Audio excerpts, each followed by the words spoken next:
Hello everyone, welcome to this course on structure, stereochemistry and reactivity of organic molecules and intermediates, a problem solving approach. Okay.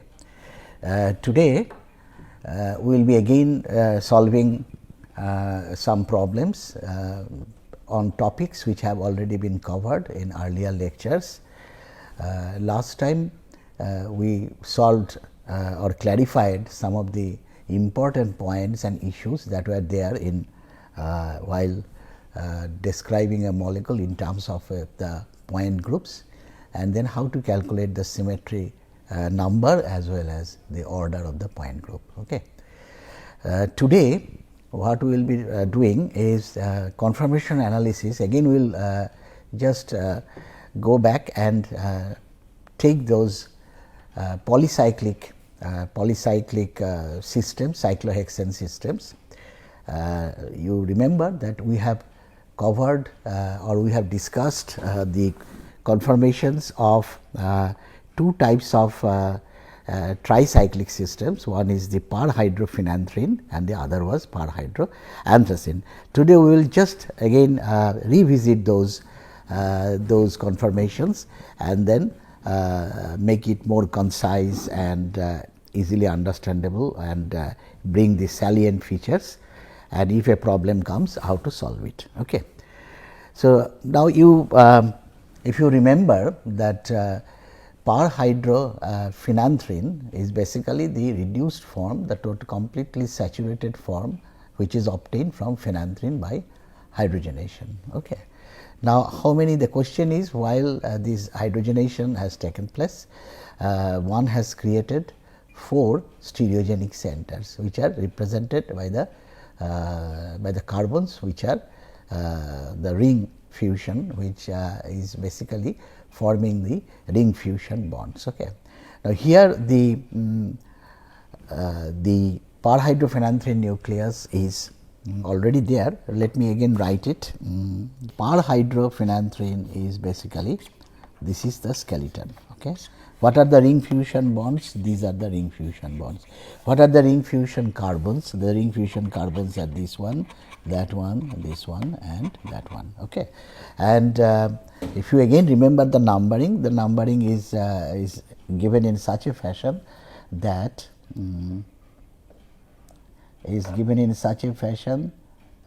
your these two, which are called the Bay regions, they get the numbering of 4 and 5. Okay. So, if you remember that, it will be easier to give the numbering. So, this is 1, 2, 3, 4, 5, 6, 7, 8, 9, 10 and then 11, 12, 13, 14.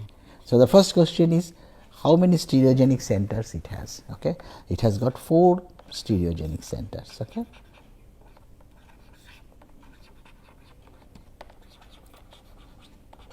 What are they? This is C11, C12, C13 and C14. Okay. Then the next question comes is that what type of system it is, because systems can be described in terms of A, where there are 4 stereogenic centers. So, you can have similar stereogenic centers present. So, it could be A or A, B, A, or there are several possibilities. Okay. All may be different, A, B, C, D. So, if you look at these, 12 and 13 are basically similar stereogenic centers, and the 11 and 14. So, this actually is a A, B, A system. Okay.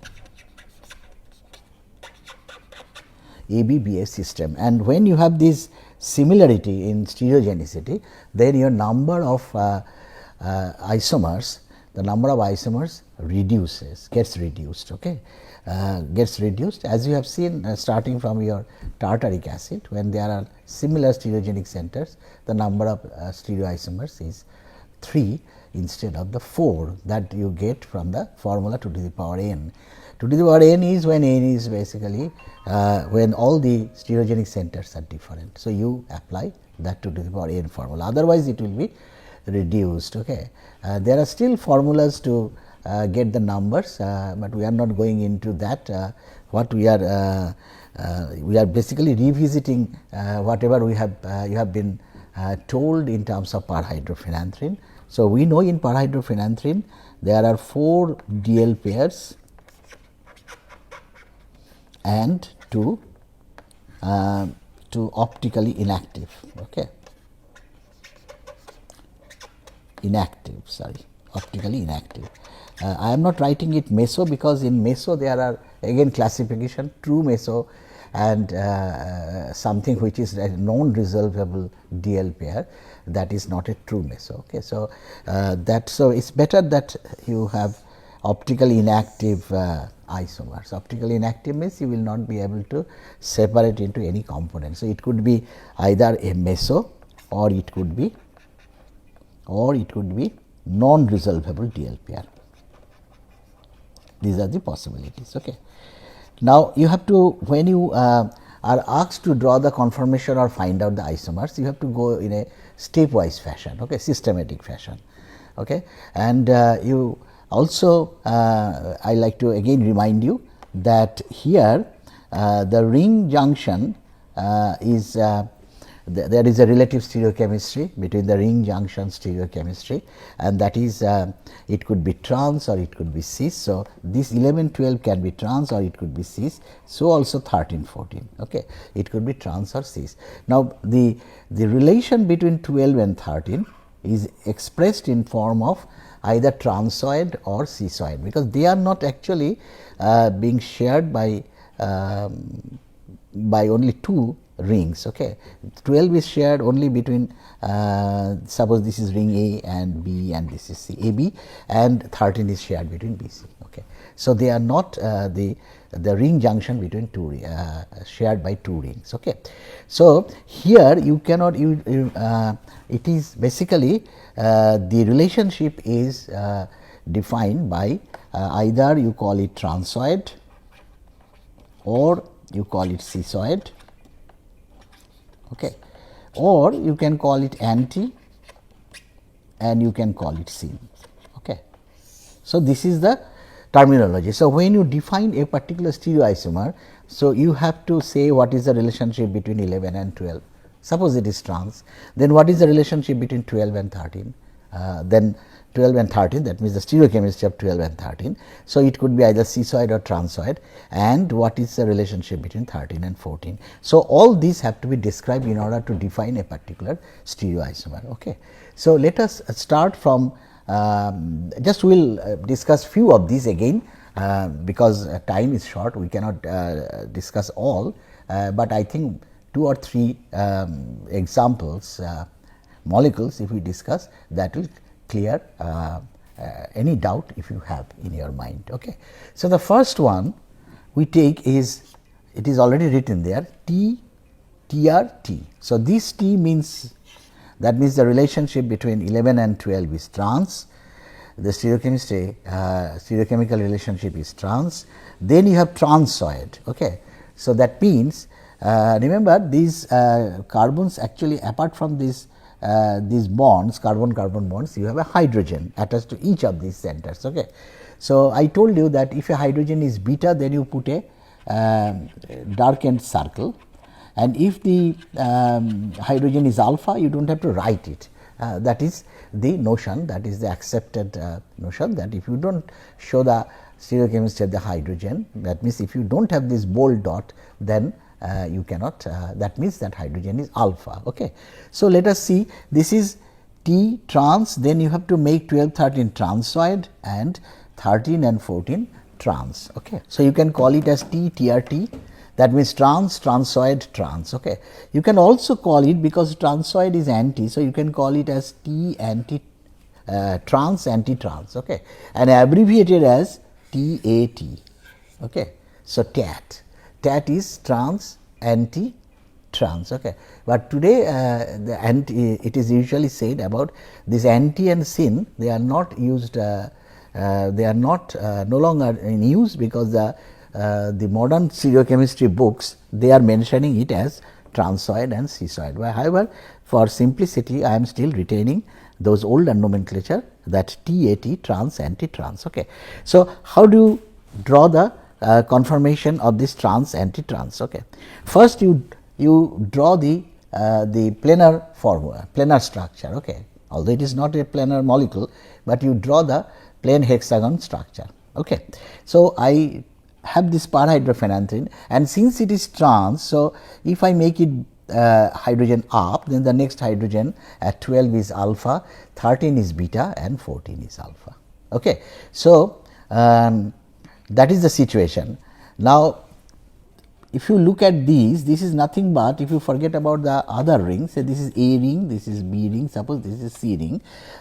So if you forget about the C ring, the AB constitutes a decalin system, and BC also constitutes another decalin system.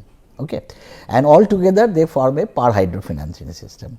Okay. The AB, if you want to make a trans decalin, you know the hydrogens have to be the hydrogens if you want to make two substituents attached to a cyclohexane which are having 1:2 relationship and to make it trans. So, the substituents have to assume either axial orientation or equatorial orientation. 1:2 trans means either diequatorial or diaxial. Okay. So, here if we think that this hydrogen is axial, so there is a possibility that this hydrogen is let us write it here. See, if you start from this 11 hydrogen as axial, then 12 hydrogen has to be axial. Okay. So, axial, and then you have to have because it is again a trans relationship, and this is also again 1:2, because if you consider only the B ring. So, 12 and 13 are basically having a 1:2 relationship if you consider the B ring. So, it is trans means the next one has to also be axial, and then the 13-14 stereochemistry is also trans. So, the 14 hydrogen has to be axial. Okay. Now, the other possibility is that you have equatorial, but this is not permissible, because a trans, remember, trans decalin is a rigid molecule with the hydrogens at the ring junction can assume only diaxial conformation. You know the reason, because you cannot make a ring if the hydrogens are diequatorial. So, it has to be diaxial, okay, if you want to make a trans decalin. So, I think this is not permissible. So, what is permissible is all 4 axial. If it is not permissible, that means this is actually interconvertible by flipping, because axial goes to equatorial, equatorial comes to axial. So, flipping is not also possible. So, this must be a rigid molecule. Okay. If you go back to my lectures, what I said as a rule of thumb, that if the perhydrophenanthrene, if the relationship between any two ring systems is that it is a trans ring junction, any one of these, okay, then the system becomes rigid, okay, because trans ring junction cannot be changed, it has to be diaxial. Okay. So, that means this is a rigid molecule. Okay. So, that is correct, we understood that. And then the next question is, see, there are few issues when you draw a conformation. First, draw the preferred conformation. Yeah, I have drawn the all chair conformation, and then the next question is whether it is optically active or not. And the third one is basically the energetics, the energetics of this system. Okay. The extra, so that is basically when you are forming this perhydrophenanthrene, whether you are incorporating any extra butane unit, okay, gauche butane unit or eclipse butane unit, whatever it is. Okay.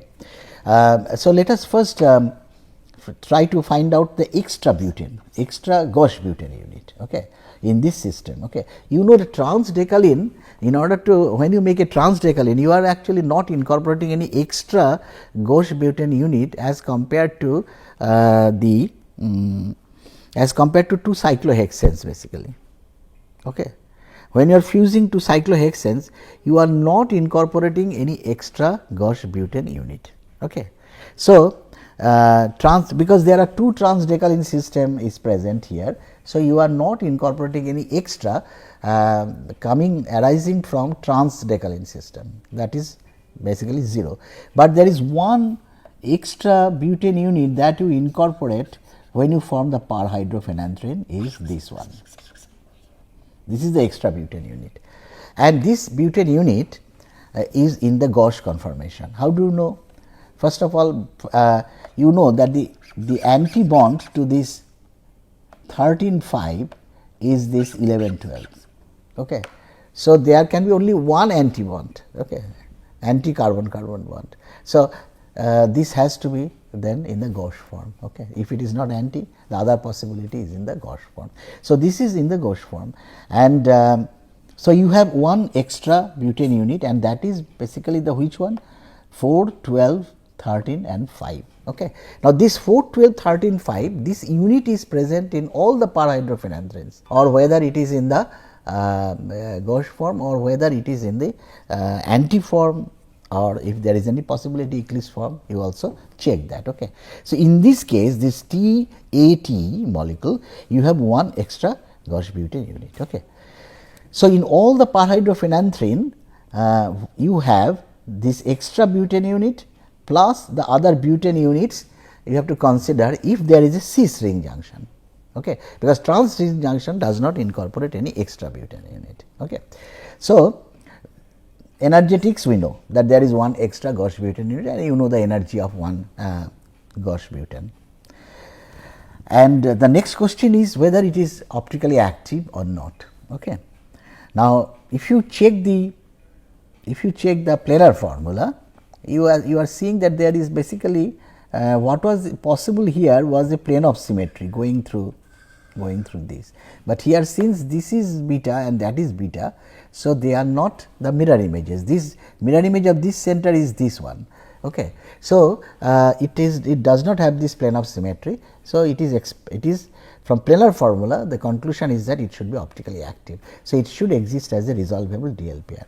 Now, if you do it, try to prove it by drawing the actual conformations, which are the Packard forms, the 3 chair forms. So, I have drawn this one, and then you draw the mirror image. The best way to know the optical activity resides or not is to just check the mirror image, the relationship between the mirror image and the original, okay, and then see whether they are same or not, or they are different. Okay. So, remember the mnemonic that we have introduced in our earlier stereochemistry course.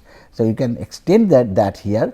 So, what we are doing, you are just checking the you are checking this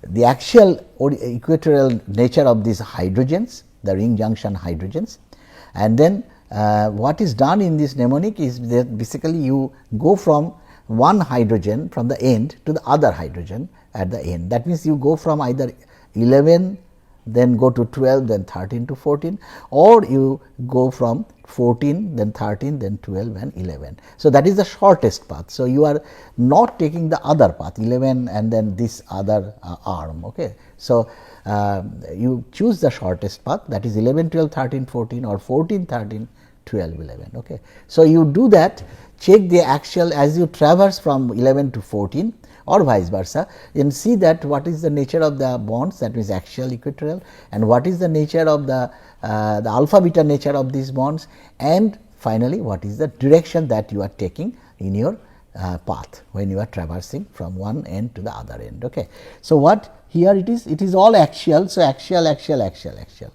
Okay. Now, if you start from this hydrogen C11 hydrogen going to 14, then this will be alpha. So, you are taking a path alpha, then beta, then alpha, then beta. Okay. And if this is the direction is nothing but it is a clockwise direction. Okay. You are basically going in this direction. So, this is clockwise. So, that is the 3 parameters. And what about these 3 parameters if you consider the mirror image? So, the mirror image is sorry, this is wrong, axial, all axial, because there is no flipping, it is only mirror image. So, axial equatorial does not change. Then alpha beta nature. So, you try to match this, you could have done from here beta alpha, that also you could you could do, but try to match as far as possible in order to avoid complications. So, I take this alpha beta alpha beta. So, these two are same now. Okay. This is same, that is you have fixed, this is same, and this direction is clockwise and this direction is anti-clockwise. If that be the case, that means they are non-superimposable. They are non-superimposable mirror images. So, that means it exists as a resolvable DL pair. So, that is the first example. Okay. Let me see, let us go to another example, which is C, that means cis, then cissoid, then trans. So, trans. Okay. Cis, I am sorry. So, this is cis, cissoid and trans. Okay. So, you can actually the previous nomenclature system, it will be C, cis, sin, trans, and then the other abbreviated form is CST. Okay. Earlier we have done TAT, this is CST. Okay. So, in the same notion that we have done earlier, that you first draw the planar formula. Okay. And then you have to make it cis. So, if this hydrogen is alpha, then this hydrogen should be alpha to make it cis, then this hydrogen should be alpha to make 12 13 cissoid, and then this hydrogen will be beta to make it a trans. Okay. So, it will be then what are the possibilities, let us see. So, this hydrogen is alpha, this hydrogen is alpha, and this hydrogen is alpha. So, let me just try to draw these hydrogens. Okay. So, if this hydrogen C11 hydrogen is having equatorial orientation, then because it is 1 to cis, the 12 one must be then axial, because 1 to cis relationship means equatorial axial or axial equatorial. Then 12 13 is again cis, so that has to be equatorial, and then 13 14 is trans. So, that has to be now it is trans. So, either they are two equatorial or they are two axials, but you are having here equatorial. So, the 14 hydrogen has to be equatorial. Now, the question is whether this is possible or not. This is not possible because you know this ring junction is trans, the BC ring junction is trans. So, these hydrogens have to be axial, diaxial, but here you are actually having a diequatorial relationship, that is not possible. So, let us see the other one, means if you flip this basically, then you have axial, equatorial, axial, axial. This is possible. Okay. So, if you start from axial, then this is equatorial, then this is axial, and then that is axial. So, that is possible. So, again what is happening, this is also not flippable. Okay. So, again the same questions, the same set of questions. First question is this molecule rigid? Yes, it is a rigid molecule. Why? Because there is a trans decalin system present. Okay. Because two adjacent rings have trans relationship. So, you cannot flip it. And then the third question is what is the preferred draw the conformation. Okay. What are the conformation possible? So, when you draw the conformation, what you do? You start from this draw the B ring. Always the trick is that you draw the B ring. This is already written here, but I will just explain how it has been drawn. So, you draw the B ring. Okay. So, the B ring is drawn, this is your B ring. Okay. And now, remember this is your hydrogen was alpha and axial. So, better you have the 11 hydrogen here. Okay. If you put the 11 carbon here, then the hydrogen axial is beta, but you have drawn something where the 11 hydrogen is alpha. So, alpha and axial. So, in order to satisfy that, so this is your 11 hydrogen and this is your 12 hydrogen. Okay. So, this is axial, that is equatorial. So, you are maintaining the sequence. Okay. So, then how the ring looks like, the A ring looks like, the A ring will look like. So, this is your A ring. Okay. So, that is your A ring, and then So, this is A, this is B. Now, you have to complete the C ring. Now, in the C, so this is your 11, you have to actually better write these numbers, otherwise you may be facing problems. 13 and 14. So, 13 hydrogen is alpha and this is axial. So, 13 hydrogen alpha axial and 14 hydrogen is also axial. So, that is also axial. So, now you complete the ring. So, this is the situation, that was exactly what was written. So, this is exactly the same as this one. Okay. So, now, so this is not flippable. So, you have drawn the unique conformation for the structure that you have drawn here. Okay. So, now let us try to find out the Gauss-Butane interactions. Okay. First of all, these this is 1, 2, 3, 4. So, this is 4 and this is your 5. So, you have to always think of what is the relationship between 4, 12, 13, 5, and that is again in the Gauss form, Gauss-Butane unit. So, that is 1, okay. Plus you have a cis decalin system here. One of these AB relationship is cis, and you remember one cis decalin incorporates 3 additional Gauss-Butane interactions. So, that means it has got 1 plus 3. So, that makes it 4 additional Gauss-Butane interactions. Okay. And now, the question is, so we have done the energetics, we know that it is not flippable, no flipping is allowed, and now the question is whether the mirror image is whether it is optically active or not, that means it is a dissolvable DL pair or not. So, you draw the mirror image and then you do the mnemonic again. So, again you go from 11 to see you go from this center to the carbon 14. So, 11 to 14, okay, or vice versa. So, if you start from 11, so it will be axial sorry, axial, equatorial, axial, axial. Okay. The orientation in terms of alpha beta, this is alpha, then this is alpha, alpha beta. So, alpha, alpha, alpha beta, okay. And the direction is clockwise, because you are starting from 11 going to 14. And if you do the same thing, so here you start from this one axial, equatorial, then axial, and then equatorial, then axial. Okay. So, axial, equatorial, axial. So, you have to actually basically make these two same, and then try to make this also. I mean, this is not in your hand, because you have already fixed this in tune with the first one. So, now you have to say what are the alpha beta relationship. So, this is alpha, alpha, alpha, beta. So, alpha, alpha, alpha, beta. That means this is also same. Okay. Earlier it was alpha, alpha, alpha, beta, and the direction is anti now. So, you are going from here in this direction. Okay. So, that is your anti direction. So, if it is anti, so that means they are non-superimposable mirror images. So, basically it is a resolvable DL pair. Okay. So, just a second, let me erase this and go to the, I will take one more example before we finish up this, finish up the Perhydrophenanthrene systems. Okay. So, let us go to the next page. Okay.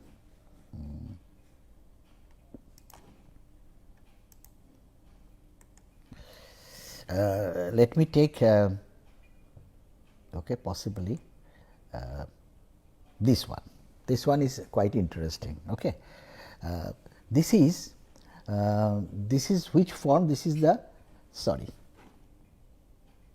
this is cissoid cis, cissoid cis. That means it is cis sin cis. So, that you can say CSC. Okay. So, if you draw the planar formula, so that will be, so if you make it beta, so that has to be beta in order to make it cis. Then in order to make it cissoid, you have to have all beta, and then in order to make it cis here, you have both the hydrogens beta. Okay. So, that means all are beta, or it could be other way around, all could be alpha. Okay. So, we have taken all as beta orientation. Okay. So, now let us again do the axial equatorial that check, that if you have this axial, what will be the axial equatorial nature of the rest of the hydrogens. Okay. So, if you start putting is as axial, this hydrogen you start considering it as axial hydrogen. Then the second one, because it is 1:2 relationship, so it is cis, that means the second one is equatorial, the third one is axial and the fourth one is equatorial. So, they alternate because this is cis relationship, typical of the cis 1:2 cis relationship. Okay. So, this is one possibility, axial equatorial, or it could be the other way around, equatorial axial, that means the flipped, basically the flipped form. So, equatorial axial. Since both are possible, so what happens is flipping is permissible here. Okay. So, this is the situation where flipping is permissible. Okay. So, let us first try to draw the molecule in three dimension, in the Packard form. Okay. So, again I said that always draw the so this is the B ring. Okay. So, draw the B ring first, and then this is the your starting point is 11. Okay. So, you cannot make this as 11 if you try to follow this arrangement, axial equatorial.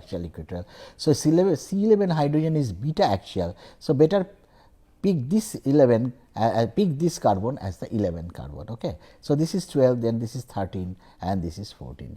Okay. So, now you put the hydrogens, this is axial, this is equatorial, and then form the A ring. So, this is your A ring. Okay. And where is your C ring? Unfortunately, first put the hydrogens. The hydrogens are all beta. So, this is beta axial. Yes, you are correct, beta axial. Remember, this axial equatorial notation is with respect to the B ring, that is important, with respect to the B ring. Okay. So, you put this with respect to the B ring, you make this axial, beta axial, and this is beta equatorial. Okay. And now, you have the other ring that you have to form. Okay. Now, but unfortunately, because you are seeing from this side, so it looks like that this ring, the projection is a just hexagon, but it is actually in the chair form. Okay. And we have seen in many cases that you have to depict it in a hexagon, but they are actually in the chair form, because you are looking at the ring, you are from the middle of the ring. Okay. Or you are looking perpendicular to the average plane of the ring. So, that happens. So, the projection formula becomes a plane hexagon. Okay. So, this is the conformation, but since flipping is possible, so you flip it, and when you flip it, this chair becomes a mirror image chair. Okay. So, this is your B ring, and unfortunately, here both the rings have to be the A ring, their projection is basically looks like a hexagon. Okay. And a plane hexagon. Okay. Everything is hexagon, this is also a hexagon, but this is a plane hexagon. Okay. So, this is now the question is that what will happen, that during flipping are you getting the same molecule, or you are getting the mirror image, or you are getting a diastereomer. Okay. So, all these are possibilities. So, let us take all these three. So, this is the original one A, this is the flipped form. Okay. This is the flipped form. So, this is flipped form. I actually rotated it by 120 degrees, so that I can show one of the ring in the proper chair conformation, but it is not necessary, you can do that. So, by 120 degree rotation of the B ring, so what you can do, you can make this other ring in the chair form, look like the actual chair form, look like the actual conformation. Okay. Now, however, in order to compare these two, you can just go through that, apply that mnemonic, that you have, if you go from this axial, that means the 11 hydrogen axial. So, hydrogen axial, then go to 12, that is equatorial, then 13 axial, then 14 equatorial, and the alpha beta nature all are beta here, beta, and the direction is clockwise. Okay. If you do the same thing here, so then you have to start from, because it is axial, equatorial, axial. So, you start from here, axial, equatorial, axial, equatorial. Okay. So, that is here, then all are beta, but the direction is anti-clockwise. So, that means these two are mirror images. Okay. So, they are mirror images. If they are mirror images, then what will happen? That means, you cannot stop this flipping happening at the room temperature. So, they are not, so always they will be present as 50-50, because their energetics remain the same. So, they will be present in 50-50, and this is the classic case of what is called non-resolvable DL pair. So, this is not a true meso, remember. A true meso is basically internally compensated. Okay.